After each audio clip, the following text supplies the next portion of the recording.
Amém. Os irmãos me derem um instante. Às vezes eu me perco no uso do tablet.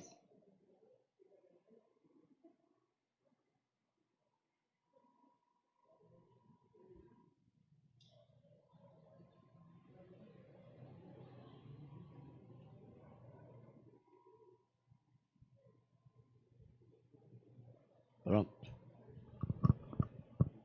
Queridos, graça e paz a todos. Eu acho que é exemplo de domingo passado, tem muita gente fazendo Enem. Parece que quando os filhos vão fazer Enem, os pais ficam em casa velando. Então, imagino que seja esse o motivo de domingo passado e desse domingo. Apesar disso, a palavra de Deus precisa ser pregada, ser ensinada, e é o que faremos. Eu quero recomendar aos irmãos que têm se interessado pelo livro de Jonas, que se alguém quiser pegar um bom livro para falar sobre Jonas, um dos que eu tenho lido é esse livro, Surpreendido pela Graça, de Tullian Tugidhan. Deus busca os rebeldes sem se cansar. É um livro bem interessante, é uma perspectiva bíblica sobre o livro de Jonas e tem me ajudado a enxergar coisas no livro. Claro que eu não estou usando esse livro como única fonte, mas algumas pessoas têm se interessado e gostariam de saber a respeito, e eu então estou trazendo para os irmãos. Dito isso, eu queria abrir com os irmãos a Bíblia no livro de Jonas, capítulo 3, e nós vamos ler os 3 primeiros versículos do capítulo 3. Nós não temos nenhuma pressa para correr na Bíblia, pelo contrário, nossa pressa é que os irmãos entendam a palavra de Deus e que quando passarem por esses livros que temos estudado, e aí eu coloco o livro de Neemias e a carta de Paulo aos Gálatas e agora o livro de Jonas, quando estiverem lendo esses livros, possam lembrar daquilo que tem sido ensinado na igreja, de maneira que cada irmão compreenda o que lê. E não apenas leia, mas tenha completa compreensão do texto bíblico e possa fazer aplicação tanto para a sua vida, quanto para ajudar pessoas a aplicarem na vida delas. Jonas 3, do versículo 1 até o versículo 3, nós vamos ler e diz assim: Veio a palavra do Senhor segunda vez a Jonas, dizendo: Dispõe-te, vai à grande cidade de Nínive e proclama contra ela a mensagem que eu te digo. Levantou-se, pois, Jonas e foi a Nínive, segundo a palavra do Senhor. Ora, Nínive era cidade muito importante diante de Deus e de 3 dias para percorrê-la. Vamos orar. Bondoso Deus, não há nenhuma coisa que eu possa fazer de mim mesmo para que essa palavra seja pregada, ouvida, entendida e aplicada sem o seu Espírito. Qualquer esforço meu para fazer com que essa palavra seja entendida, se ela não for acompanhada pelo mover do teu Espírito, de forma, Deus, que o Senhor abra entendimento, fale através da minha vida e provoque a transformação do coração das pessoas, se o Senhor não fizer, não importa o que eu faça. Por isso eu quero clamar nessa noite para todos aqueles que vão ouvir a palavra agora e aqueles que vão ouvir depois através do vídeo, que o Senhor glorifique o seu nome, nos fazendo entender, aplicar em nós e impactados por ela sermos transformados. Deus, fala com o teu povo, usa a minha vida apesar de mim. Lembra que a palavra é tua, o Espírito é teu, a sabedoria é tua, o entendimento vem do Senhor, nós somos teus. Então traga daquilo que é teu para os seus essa noite e seja glorificado em falar a nós. Assim te oramos, em nome de Jesus, que vive e reina para sempre. Amém. Pode sentar, irmãos. Queridos, nós estamos hoje na quinta pregação, ou quinto estudo, do livro de Jonas. E nós estamos no capítulo 3, e nas pregações anteriores, nós falamos a respeito das coisas que levaram Jonas a tomar atitudes, e quase todas as atitudes erradas. Então Jonas é chamado no capítulo 1, mas ao invés de aceitar o convite de Deus, ou o chamado, a ordem de Deus para pregar, Jonas resolve pagar um preço da desobediência, pagando uma passagem, saindo de Jope para ir para Tarsis. Vocês lembram que por causa dessa rebeldia, Deus lança um vento no mar, e Deus agita o mar por sua vez agita o barco agita os marinheiros encontram Jonas dormindo, todos os marinheiros estão em desespero, buscando um culpado, buscando uma solução, e o capitão do navio encontra Jonas no porão dormindo, indaga por que ele está lá dormindo daquele jeito, e pede para ele se reunir com os outros e fazer a mesma coisa que os outros estão fazendo, que é clamar cada um ao seu Deus.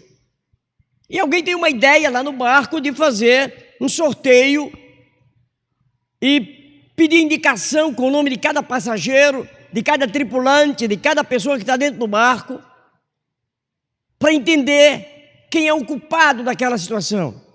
E cai exatamente no nome de Jonas. E Jonas então declara para eles o que está acontecendo.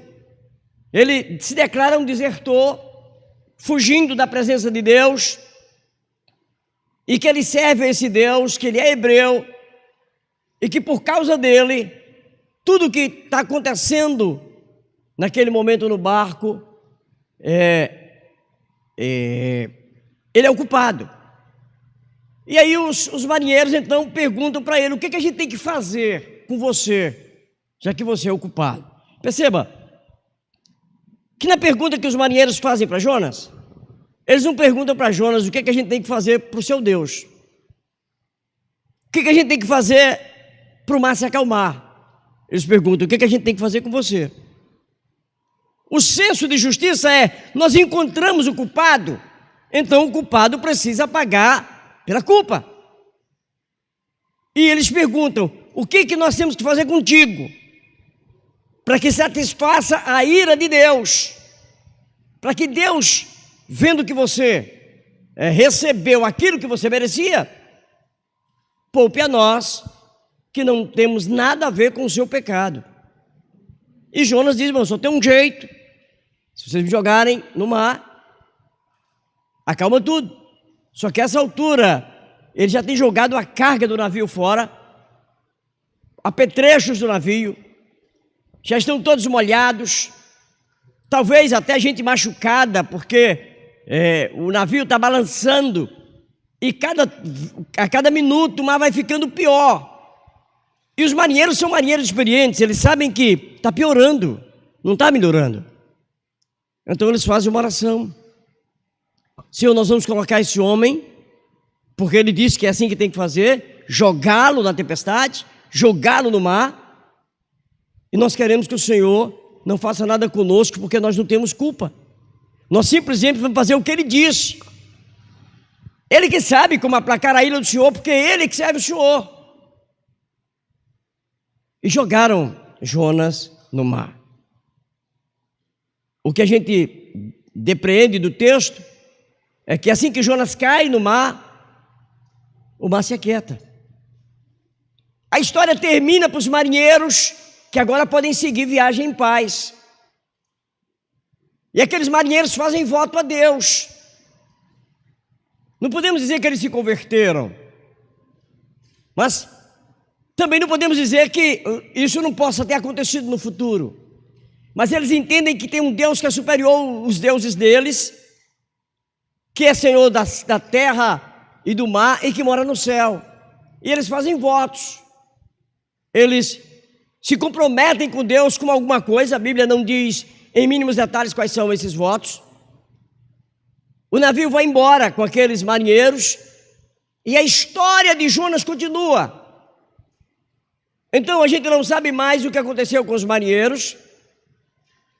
Se chegaram em Tarsis assustados, se passaram essa história para os moradores de Tarsis e outros portos em que tenham parado entre Jope e Tarsis. Mas aí a Bíblia diz que Deus depara um grande peixe para engolir Jonas. E essa é a última informação que a gente tem no capítulo 2.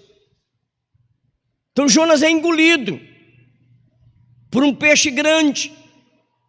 E aí o capítulo 3, o capítulo 2 ainda diz que ao ser engolido, o capítulo 1 diz que termina com Jonas sendo engolido. O capítulo 2 é a oração de Jonas.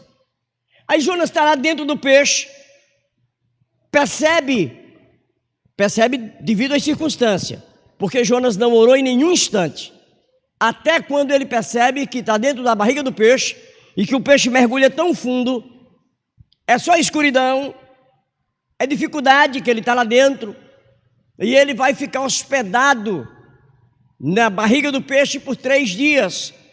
E ele resolve então fazer uma oração.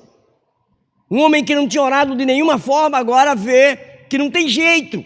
Ele está completamente cercado, literalmente. E ele faz uma oração.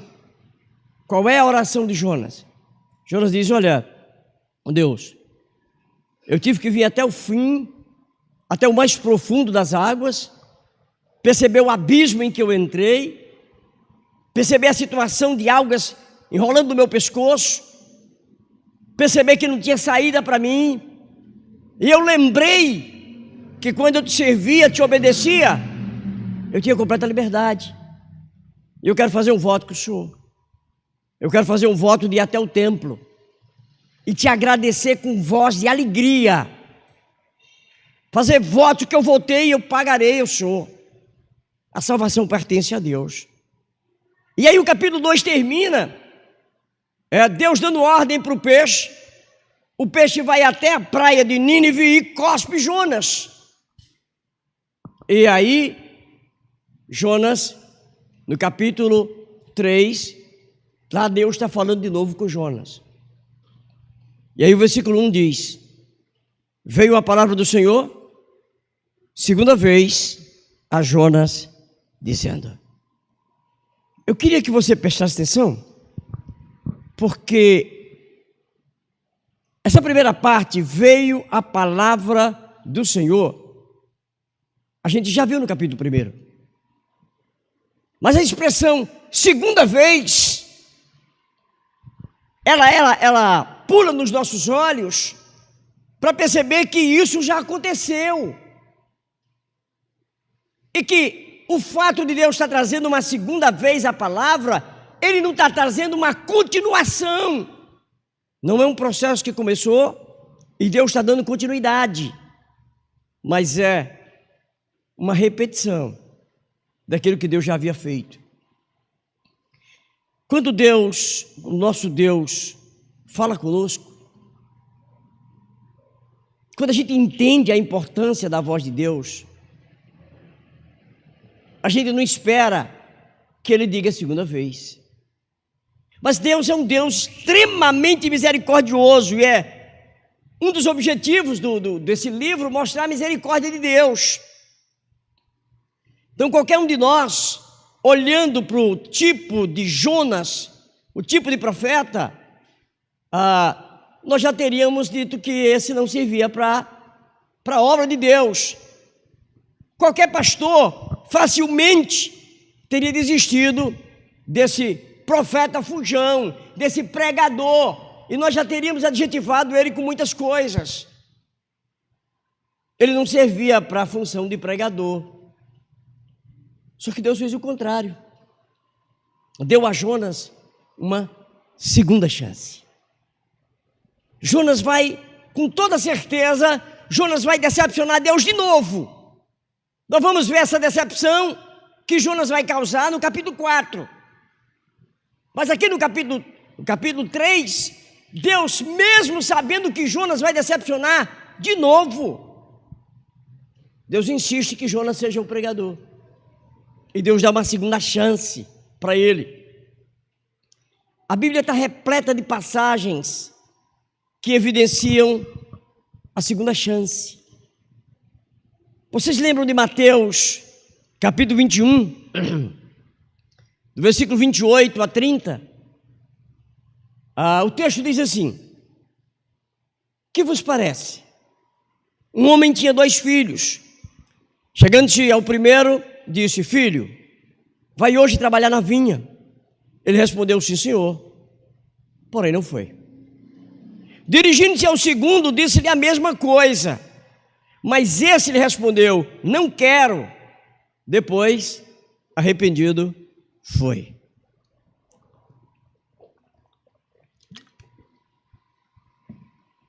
Quando Jesus estava falando essa parábola, ele estava propondo isso para os sacerdotes e anciãos do povo de Israel. E aí Jesus fez uma pergunta simples para eles: qual dos 2 fez a vontade do Pai? E a resposta dele facilmente foi o segundo, aquele que disse que não ia, que de primeira disse não vou, mas refletiu e foi. Enquanto o outro, que aparentemente estava atendendo a voz do Pai, esse furou, esse não foi, esse não apareceu. E nós vamos perceber que às vezes, numa primeira instância, nós não vamos, como Jonas não foi, como esse filho não foi.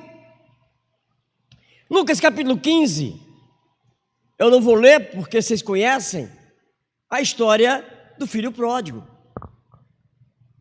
Lá começando pelo versículo 11, a história do filho pródigo diz que um pai tinha 2 filhos, e o mais velho disse ao pai: pai, dá-me a parte dos bens que me cabe.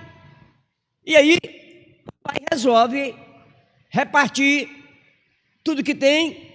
O filho mais velho pega todo o seu dinheiro e vai embora. Em uma única atitude, o filho fez tudo de mal que poderia fazer com o pai. Primeiro, quando alguém pede a herança com o pai estando vivo, ele está dizendo com as palavras dele que o pai para ele já está morto, porque é herança de quem morreu. Se você toma a herança de quem está vivo, você está desconsiderando a vida de alguém. E foi isso que o filho fez. Depois esse filho pega o dinheiro que ele tem e vai gastar com prostituição, vai gastar com farra, vai gastar com bebida. E só depois que ele não tem mais nada, que está passando fome, é que ele cai em si, se dá conta de que tudo que ele julgou importante não tinha importância, e aquilo que ele julgava que não tinha importância era que de fato era importante. O pai dele, a casa dele, o irmão dele. E ele resolve arriscar voltar, cai em si, diz o texto, e ele diz: eu vou voltar. E ele ensaia uma palavra, ele diz: eu vou dizer para meu pai: pai, pequei contra o céu e contra ti, já não sou digno de ser chamado teu filho, trata-me como um dos teus trabalhadores.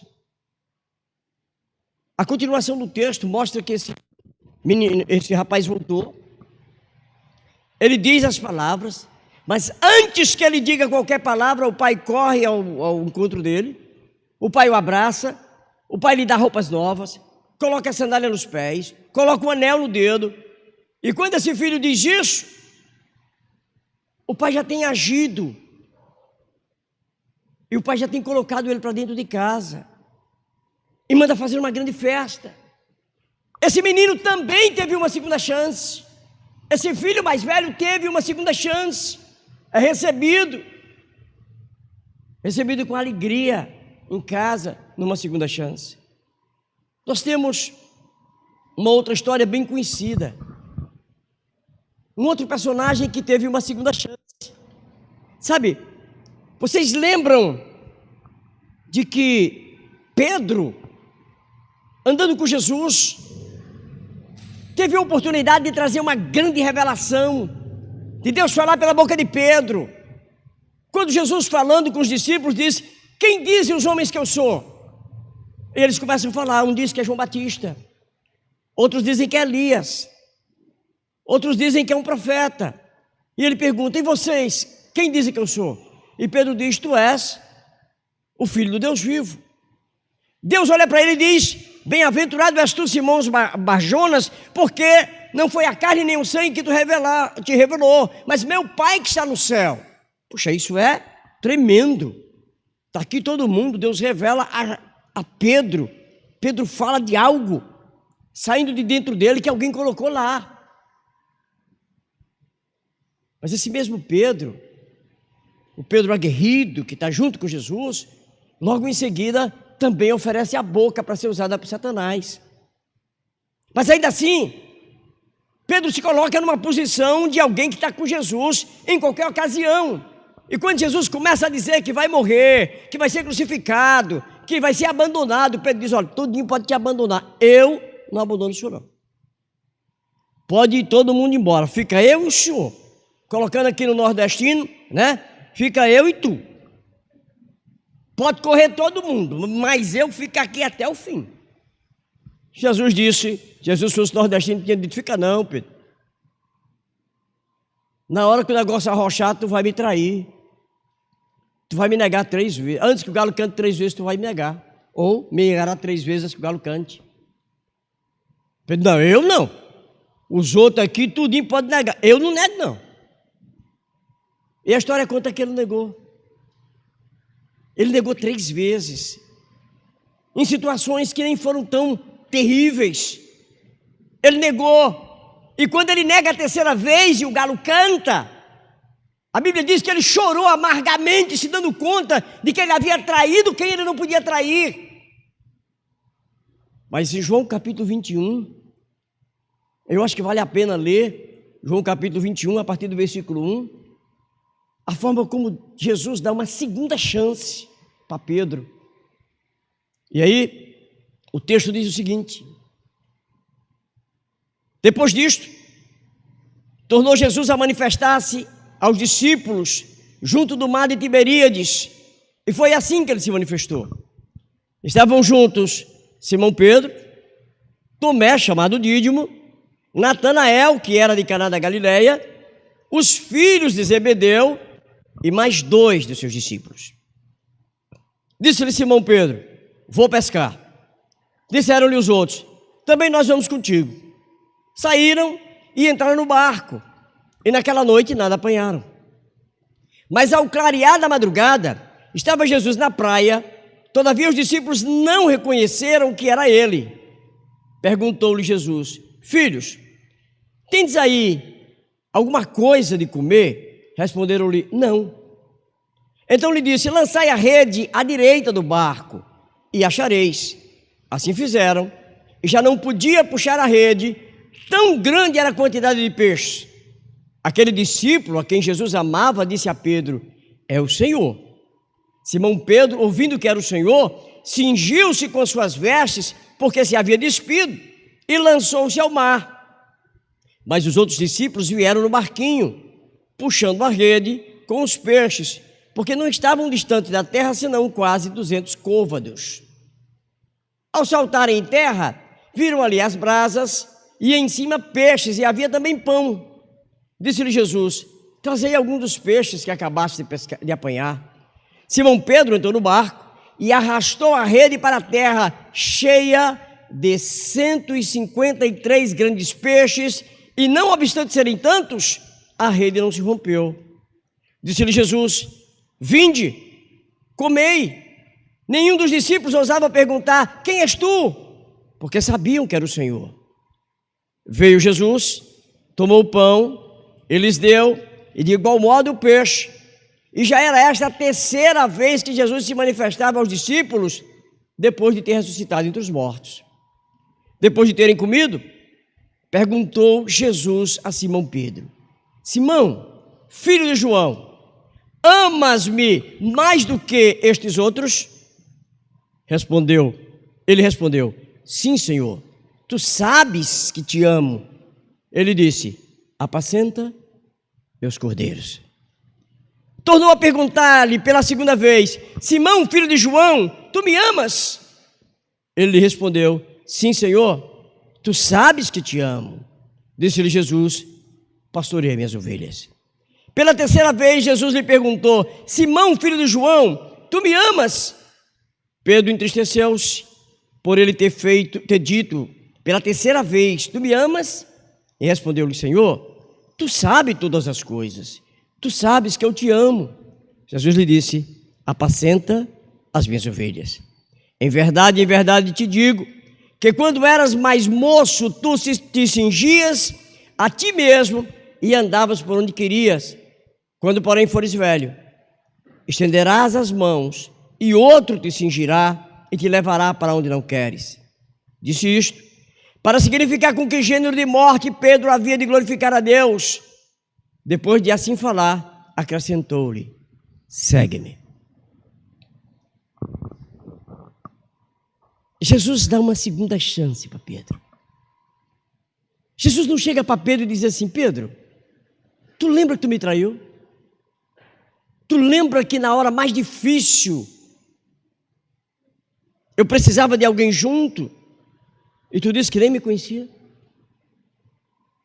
Que você cometeu uma traição contra mim, e não só apenas uma vez, mas 3 vezes. Jesus não passa isso na cara dele. Pelo contrário, Jesus diz: olha, Pedro, tu vai tomar conta do rebanho. Talvez se Jesus tivesse dito uma única vez, Pedro não tivesse dado conta do que Jesus estava falando. Jesus faz isso por 3 vezes. Há quem diga que é 3 vezes, porque ele negou 3 vezes. Jesus precisava falar 3 vezes para Pedro se sentir perdoado. Mas o que Jesus está fazendo com Pedro é: Pedro, eu estou te dando uma segunda chance. Ananias e Safira não tiveram uma segunda chance. A mulher de Ló não teve uma segunda chance. Nós podemos falar de várias pessoas que não tiveram uma segunda chance, mas Deus resolveu dar uma segunda chance para esses que eu falei. Resolveu dar uma segunda chance para Jonas. E talvez essa noite ele esteja lhe dando uma segunda chance. O verso 1 diz: veio a palavra do Senhor segunda vez a Jonas, dizendo. A palavra veio ao profeta numa segunda chance. Agora eu queria que você comparasse esse verso. Vamos ler o verso 2. Dispõe-te, vai à grande cidade de Nínive e proclama contra ela a mensagem que eu te digo. Lê de novo. Dispõe-te, vai à grande cidade de Nínive e proclama contra ela a mensagem que eu te digo. Veja como foi que Deus falou com Jonas no capítulo 1, versículo 1 e 2. Veio a palavra do Senhor a Jonas, filho de Amitai, dizendo: dispõe-te, vai à grande cidade de Nínive e clama contra ela, porque a sua malícia subiu até mim. Qual é a diferença entre uma e outra? Na primeira vez, Deus deu a razão da missão de Jonas. Vê só, ele diz o seguinte: clama contra ela, porque a sua malícia chegou até mim, ou seja, eles já ultrapassaram a medida. Vai lá clamar contra elas, porque eles chegaram no ponto que eles não podem passar daí. Essa foi a primeira vez. Deus ofereceu, explicou para Jonas qual era o motivo de ele estar enviando Jonas. Parece que Jonas, ao ser informado das razões de Deus, se sentiu no direito de discordar. Eu não posso dizer que Jonas discordou exatamente de Deus, mas das motivações da missão. Essas motivações contrariavam a ideologia de Jonas, como vimos no capítulo 1. Então, dessa vez, no capítulo 3, Deus não está dizendo para Jonas: Jonas, vai a Nínive por isso. Deus resolve não falar mais qual é o motivo. E aí no capítulo 3, ele diz simplesmente: dispõe-te e vai à grande cidade de Nínive e proclama contra ela a mensagem que eu te digo. E eu não vou te dar mais razão, porque que eu quero que você vá. Não importa o que você pensa, quais são as suas razões. As minhas razões é que devem prevalecer. Assim Deus não deixou muito espaço para os questionamentos ideológicos de Jonas. E o problema é que todos nós temos questionamentos ideológicos. Sabe, quando a gente escolhe, e não Deus escolhe, o que nós vamos fazer na obra, quando a gente escolhe para onde a gente quer ir, e não Deus escolheu para onde a gente quer ir, nós temos as nossas razões, as nossas simpatias, os nossos motivos, que no fim das contas acaba sendo aquilo que nos agrada. Ninguém vai procurar a parte mais difícil para fazer. Já tive a oportunidade de liderar caravanas da própria igreja aqui, muitas vezes, para fazer evangelismo no interior, quer seja na cidade de Juazeiro, quer seja na Paraíba, e ver como os irmãos, tantos daqui como os das outras igrejas, têm as suas simpatias, têm as suas escolhas para ficar em determinados lugares. Quando se oferece para nós uma situação complicada, imediatamente nós temos os nossos motivos. Eu não quero, por quê? Porque não é bom esse local, tem gente ali que está num lugar melhor, e eu estou num lugar pior. Então Deus resolve para falar com Jonas, sem dar a ele a oportunidade dele questionar. Deus, de certa forma, requereu dele que não se importasse mais com as motivações, nem dele, Deus, nem do próprio Jonas, mas que ele prestasse atenção ao que era primordial. E o que é primordial nesse versículo? Que a palavra fosse proclamada. Então, o versículo 3 diz que Jonas levantou-se e foi. E aparentemente foi constrangido pela palavra do Senhor. Agora, quando a gente volta para o verso 2, a informação do verso 2 é que a mensagem é maior do que o pregador. Escute isso, eu preciso que você ouça isso. A mensagem de Deus é maior do que quem prega. Muita gente está pregando e se sente usado por Deus e ele glorifica a ele mesmo. Muita gente está fazendo a obra do Senhor, seja lá qual parte da obra você está fazendo. Se você está no ministério de crianças, se você está no ministério de mulheres, de homens, de música, da pregação, discipulado, não importa onde você está, obreiros, líder de ministério, você começa a dizer: olha, Deus está me usando. Deus, você encontra isso muito no meio pentecostal. Deixa Deus te usar, vaso, né? E aí o vaso se sente usado. O vaso se sente realmente, eu sou importante.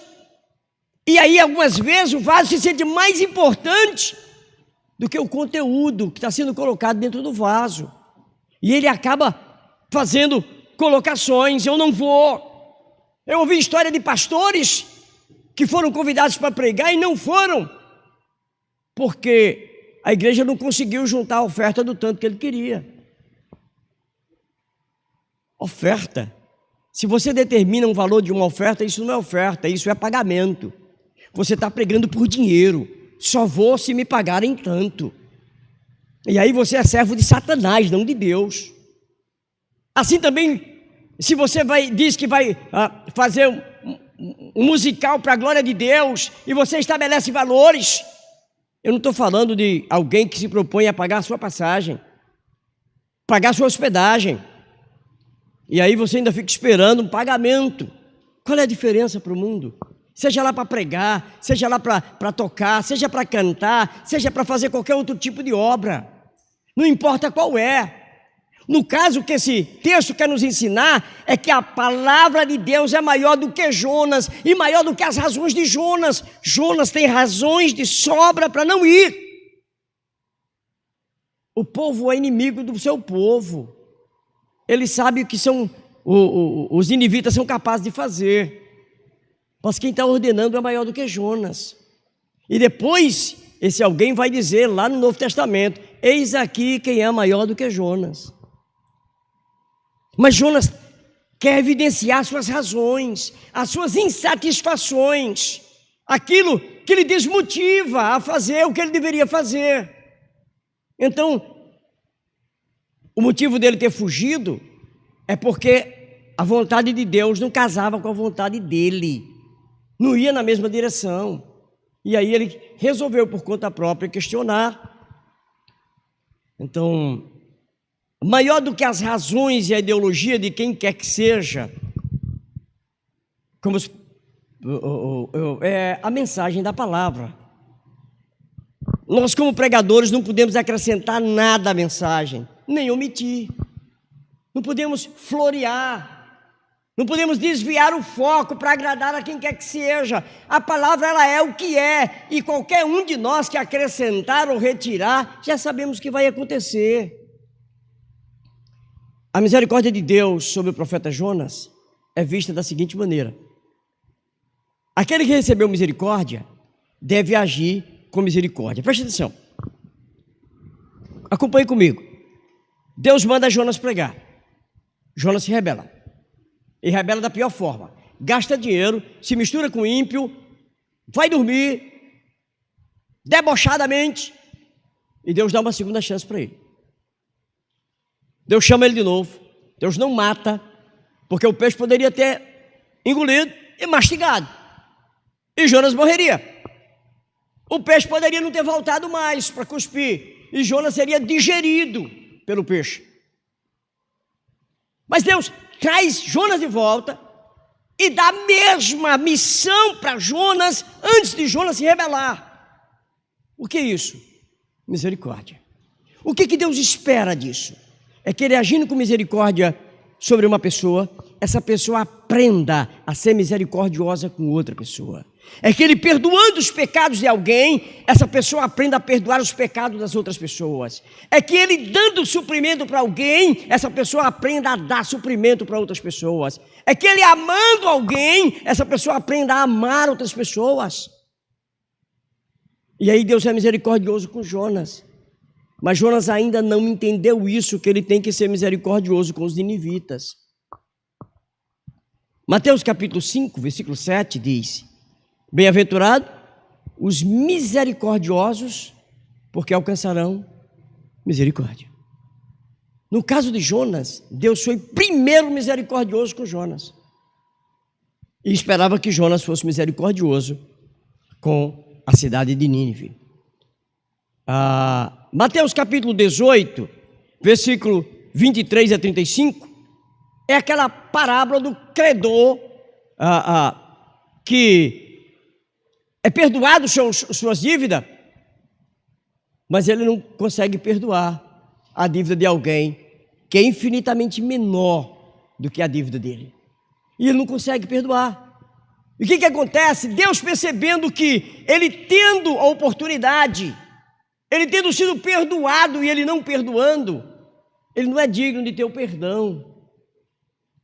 E aí, naquele caso, o senhor dele manda pegá-lo e prendê-lo até que ele pague a última coisa, ou seja, ele perdeu a liberdade. Não tem nem como ele cobrar a miséria que o outro estava devendo para ele.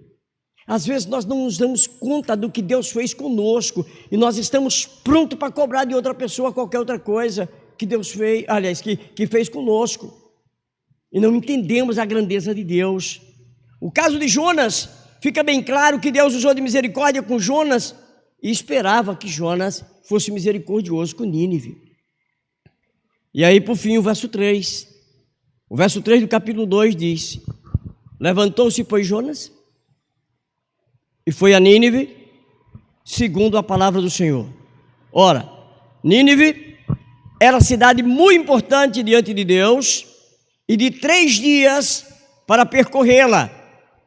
Perceba, a dura experiência no ventre do peixe tinha feito pelo menos uma coisa: tinha transformado um profeta desobediente em um profeta obediente. Pelo menos isso. Jonas conhecia agora as consequências da rebeldia e da desobediência. E aí ele está constrangido. E ele vai fazer o que Deus vai mandar, porque ele está constrangido. Mas só que ele permanecia com um conflito dentro dele, né? Não mais entre fé e razão, mas entre a vontade dele e a vontade de Deus. Ele estava indo, e a Bíblia diz, ele fez porque a palavra de Deus diz que era para fazer. Mas ele dentro dele, na verdade, não estava convencido. Olha, levantou-se, pois, Jonas, e foi a Nínive, segundo a palavra do Senhor. O motivo dele ter ido, ele não estava convencido, mas ele tinha sofrido consequências da desobediência. Então é assim, não, é melhor eu ir obedecer a Deus para não sofrer as consequências, não que eu concorde com ele. Você já viu gente conversando assim? Olha, não que eu concorde com você, mas eu vou fazer para a gente evitar um conflito. É mais ou menos isso que Jonas está fazendo. Não significa que Jonas está concordando com Deus.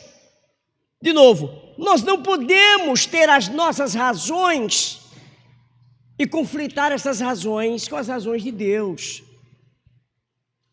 Isso não é submissão. Isso não é obediência. Isso é, como no caso de Jonas, o medo do castigo. E o medo de ser castigado é complicado. Nós vemos demônios com medo de ser castigado. Mas não quer dizer que eles adoram a Deus. Não quer dizer que eles estão prontos para se submeter a Deus.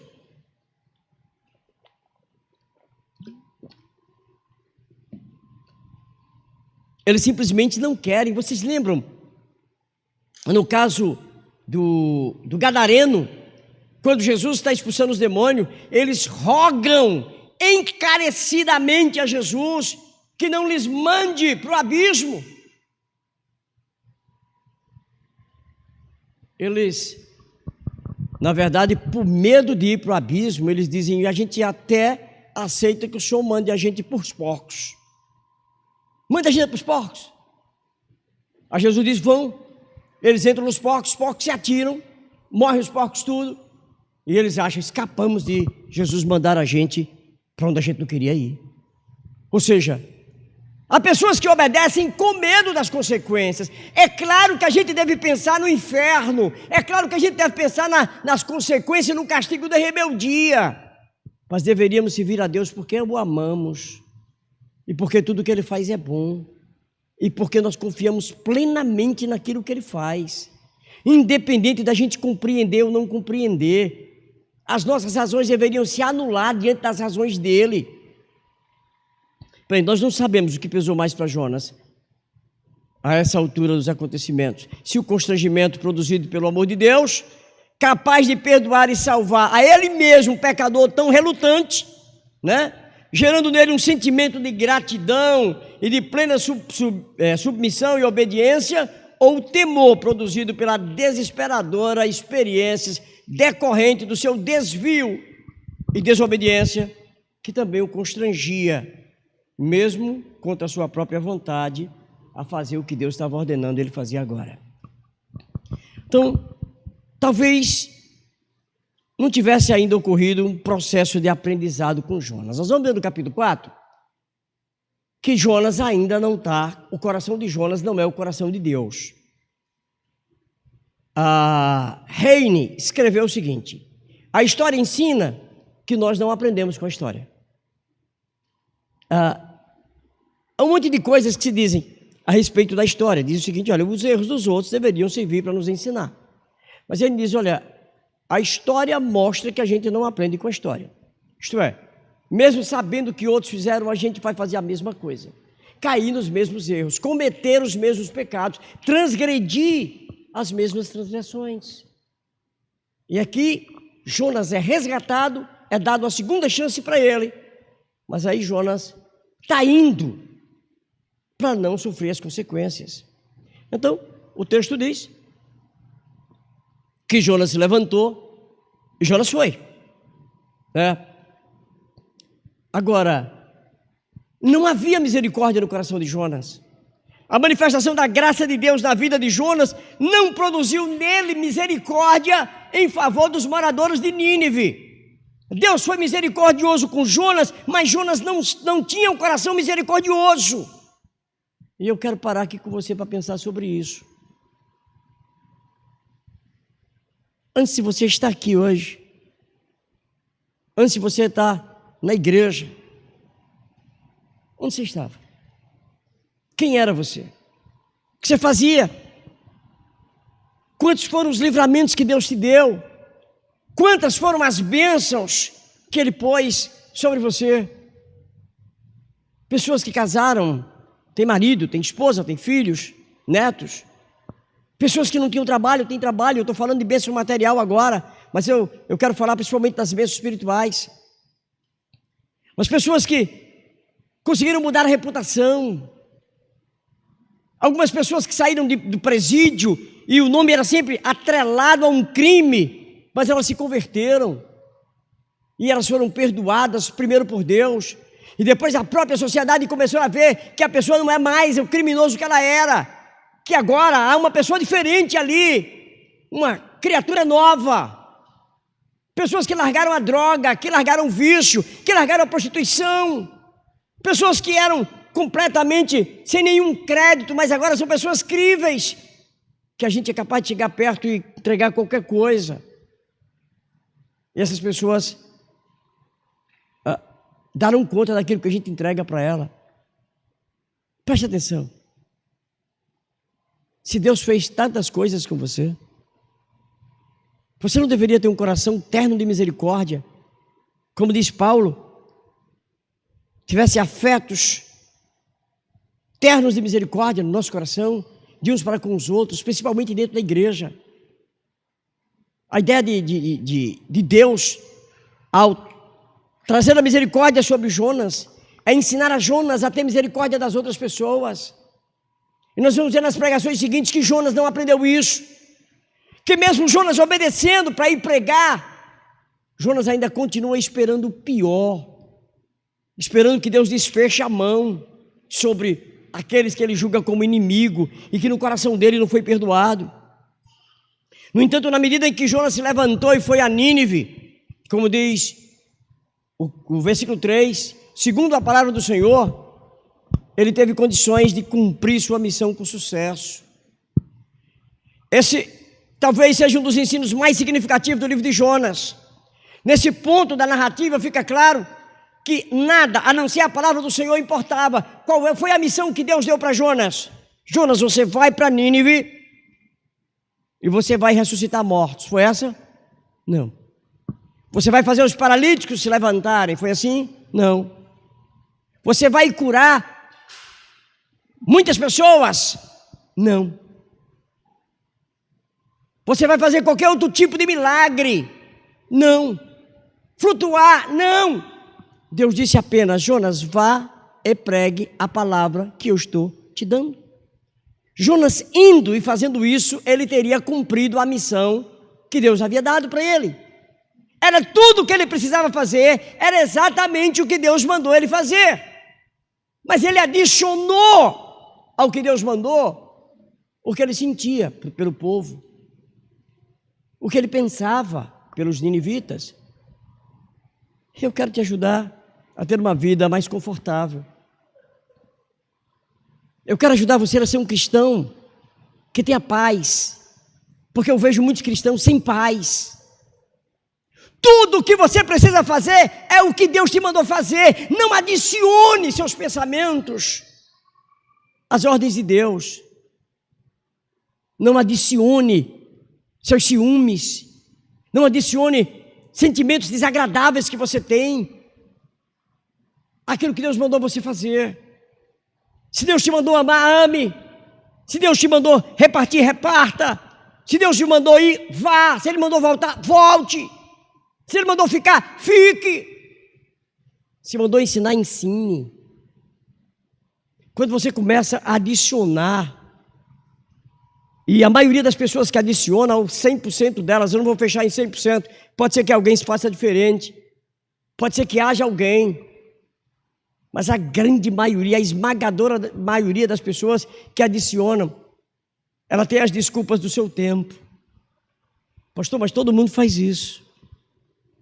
Pastor, eu conheço pastor que é usado por Deus, que faz isso.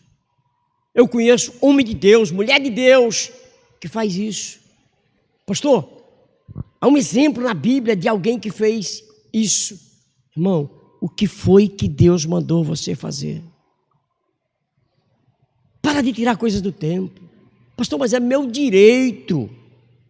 É meu direito. Será que eu não tenho o direito de questionar? E se eu responder para você, não, você não tem. Você não tem o direito de questionar. Aí você vai dizer, misericórdia, pastor, eu não quero congregar nessa igreja não. E eu vou dizer para você, tudo bem, tranquilo. Por quê?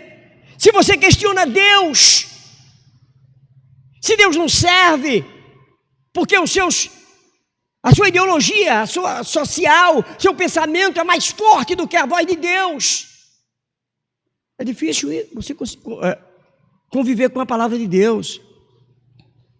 Há uma pessoa que eu tentei ajudar porque passou por um momento muito difícil. E a Heloísa e eu, nós fomos lá e abraçamos essa pessoa. Abraçamos não apenas fisicamente, mas nós nos colocamos à disposição. Essa pessoa estava muito machucada por uma grande perda que ela teve.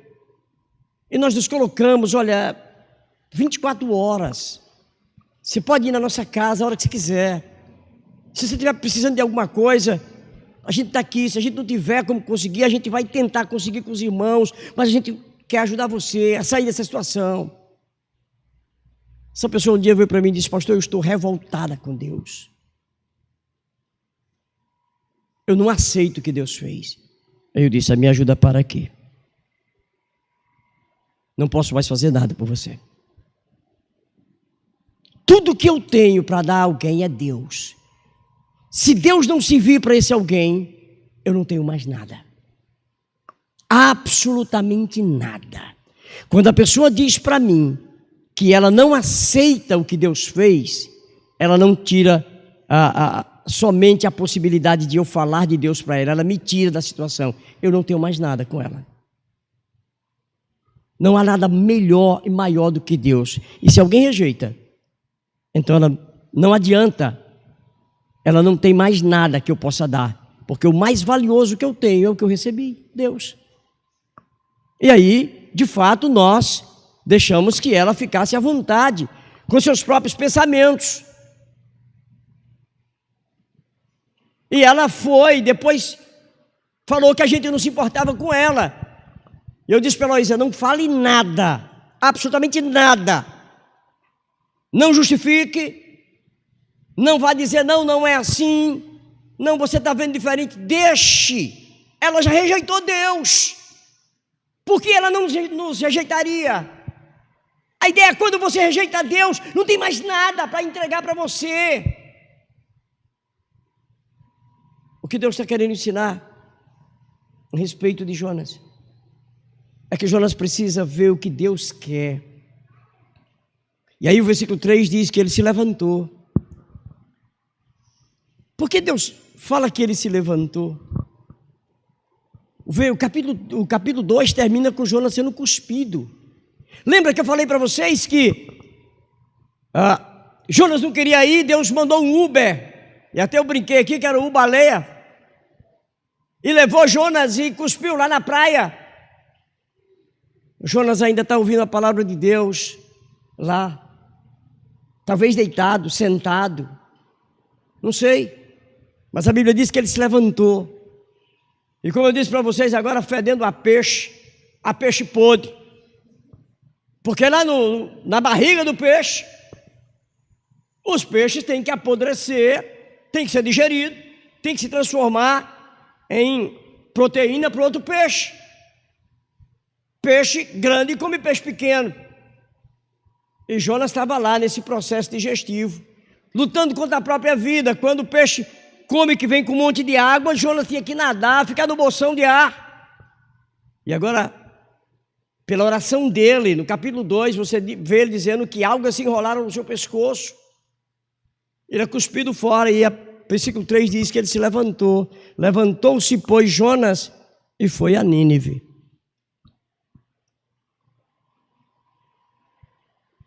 O texto diz ainda, ora, Nínive era uma cidade muito importante.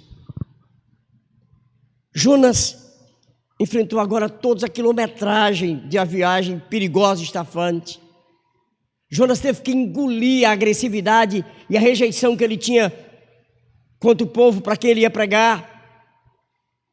Ele enfrenta pela palavra as frustrações dele mesmo, de novamente sucumbir aos seus próprios pensamentos e desejos. As dificuldades, os perigos, os medos, as ansiedades deram lugar à supremacia da palavra de Deus. O fato de estar indo para pregar a palavra de Deus o fez caminhar, andar em direção ao objetivo de Deus. Não sei se Jonas foi reclamando. Alguns teólogos que colocam coisas que a Bíblia não diz. Tem gente que diz que provavelmente Jonas foi reclamando pelo caminho, mas o texto não diz isso. Então eu não posso colocar algo que o texto não diz. Mas o que o texto diz ainda no versículo 3, e eu estou terminando, é que Nínive era uma cidade muito importante e que levava 3 dias para ser percorrida. 2 coisas devem ser consideradas aqui. A primeira diz respeito à importância da cidade. Embora Nínive fosse a capital do grande império assírio, o texto não assinala que a sua importância estava atrelada necessariamente a esse fato, e sim que Deus considerava muito importante, ou seja, as pessoas ali importavam para o Senhor. Para quem essa cidade era importante? Para Deus. Se ela é importante para Deus, ela precisa ser importante para Jonas. Escuta, Jonas. Se é importante para Deus, ela precisa ser importante para você. Se não for importante para você, você não pensa como pensa Deus. Você está colocando os seus pensamentos. O texto diz que essa cidade era muito importante para Deus. O segundo aspecto diz respeito ao tamanho da cidade.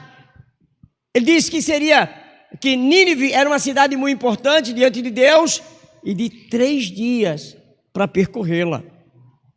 As informações arqueológicas, elas colocam Nínive uma cidade pequena.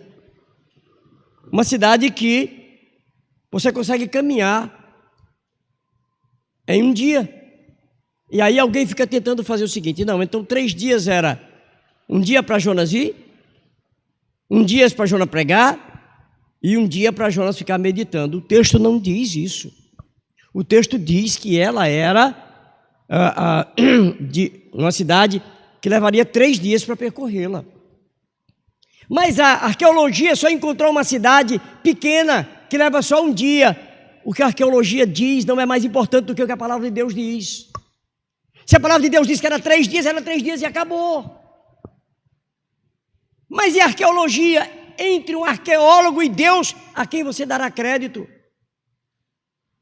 Então, se ela de fato era 3 dias para percorrer, era uma cidade que tinha aproximadamente 90 e poucos quilômetros de um lado para o outro para fazer o percurso. Uma cidade grande, bem interessante, quase 100 quilômetros de cidade, é uma coisa grande. Também não se sabe se ela levava 3 dias porque ele tinha que fazer, o percurso em zigue-zagueando. Não diz, só diz que eram 3 dias. Não dá para eu saber como. É claro que Jonas não foi muito confortável com sua missão. Ele foi constrangido. Ele não podia abrir mão dela, porque ele já tinha experimentado fazer isso e já viu o castigo dele, né?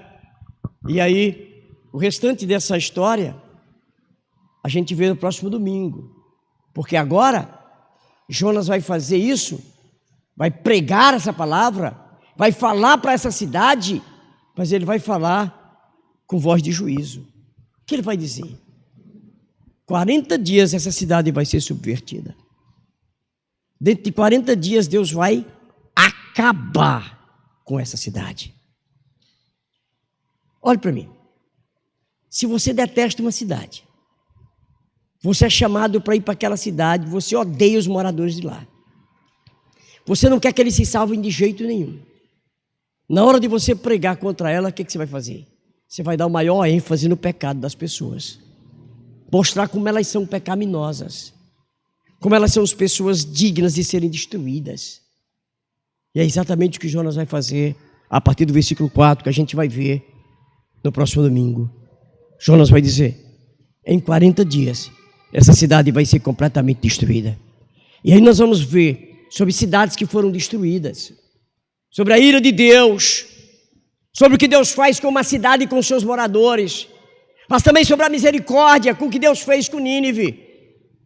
Embora essa cidade depois vai ser destruída, como vai narrar o profeta Naum, sobre o que aconteceu com ela, porque ela completou 100 anos diante da graça do Senhor, e aí ela já estava completamente fazendo coisas como fazia antes e até pior, e aí Deus desceu o juízo. Mas isso fica para a próxima pregação.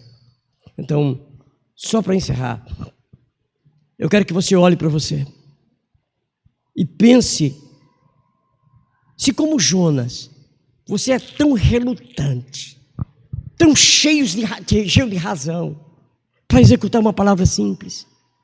A Bíblia diz, por exemplo, congregai-vos. Onde é que se fica nos dias de terça e quinta? Na escola bíblica dominical, onde é que se fica? O que se faz domingo à noite, que não pode vir? Por que você é tão relutante? Porque suas razões são tão maiores do que as razões de Deus. Porque se ofende Deus e justifica. Eu não vou porque hoje eu não quis ir. Não estava afim, não estava com vontade. Quando Deus chamou Jonas para ir, Deus não esperava que Jonas tivesse vontade, que ele tivesse afim. Deus apenas disse para Jonas: vá. Nós vamos aprender que a misericórdia de Deus sobre nós, ela tem função. Deus abençoou você para você abençoar. Deus foi misericordioso com você para você ser misericordioso. Algumas vezes eu abro a minha boca aqui e eu compartilho com vocês partes da minha oração. Há coisas que são repetidas todas as noites. Todas as noites.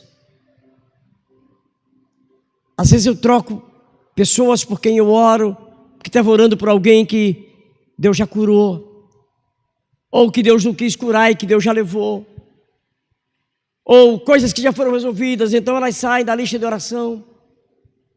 Problemas novos aparecem que precisa também orar. Outras pessoas precisam da graça de Deus, a própria igreja, necessidades antigas e novas da igreja. A igreja é espalhada pelo mundo, pessoas que são perseguidas por causa do nome do Senhor. Mas há uma coisa que eu oro ao Senhor, pessoal, é que a minha prosperidade me ajude a ver a necessidade de alguém que não foi tão próspero quanto eu. E que ela sirva para me abençoar e não para me amaldiçoar. Que se eu tiver 2 maçãs, eu me lembro que eu tenho 2 e tem gente que só tem uma, ou que não tem nenhuma. Que se eu tiver 2 quilos de arroz, eu me lembro de alguém que não tem nenhum. E cada vez que a gente tem oportunidade de compartilhar alguma coisa, eu lembro, Heloísa, você lembra que nós oramos por isso? Que nós pedimos a Deus para ter essa condição?